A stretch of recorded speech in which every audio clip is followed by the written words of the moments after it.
ಬರ್ಬರ್ತಾ ಈ ಕೊಂಗ್ಸೋ ಮಕ್ಕಳದು ಜಾಸ್ತಿ ಆಯ್ತು. ಯಾಕಂದ್ರೆ ಇಲ್ಲಿ ಬಂದ್ರು, ನಮ್ ಕೆಲಸ ಕಿತ್ಕೊಡ್ರು, ನಮ್ಮ ಅಸ್ತಿತ್ವ ಕಿತ್ಕೊಡ್ರು.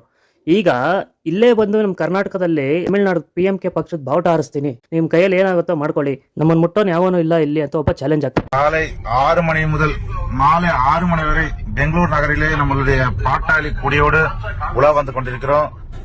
எவரும் நம் கொடி மீது கை வைக்க தைரியம் இல்லை, எவரும் வரவில்லை.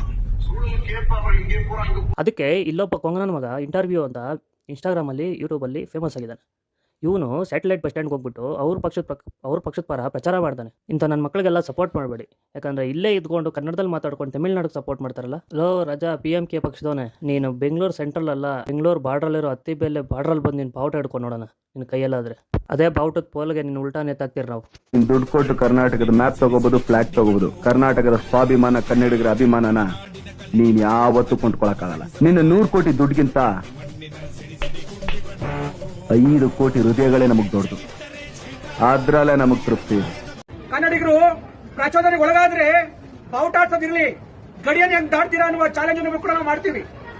ನಮ್ಮ ರಕ್ಷಣಾ ವೇದಿಕೆಯವ್ರು ನೋಡಿ ಅವ್ನು ಬರ್ತಾನೆ ಅಂತ ಕಾಯ್ಕೊಂಡಿದ್ರು, ಆದರೆ ಅವ್ನಿಗೆ ದಮ್ಮೇ ಇಲ್ಲ, ಬದಲೇ ಇಲ್ಲ ಅವನು. ಮೊದಲು ನಮ್ಮ ಕರ್ನಾಟಕ ಗೌರ್ಮೆಂಟ್ ಸರಿಲ್ಲ, ವೋಟಿಂಗ್ ಬ್ಯಾಂಕ್ಗೋಸ್ಕರ ಅವ್ರನ್ನೆಲ್ಲ ಇಲ್ಲಿ ಸಾಕೊಂಡಿದ್ದಾರೆ. ಕರ್ನಾಟಕದಲ್ಲಿರೋ, ಅದರಲ್ಲೂ ಬೆಂಗಳೂರಲ್ಲಿರೋ ತಮಿಳರಿಗೆಲ್ಲ ಟ್ಯಾಕ್ಸ್ ಜಾಸ್ತಿ ಮಾಡಿ ತಾನೇ ಊರು ಬಿಟ್ಟು ಖಾಲಿ ಮಾಡ್ತಾರೆ.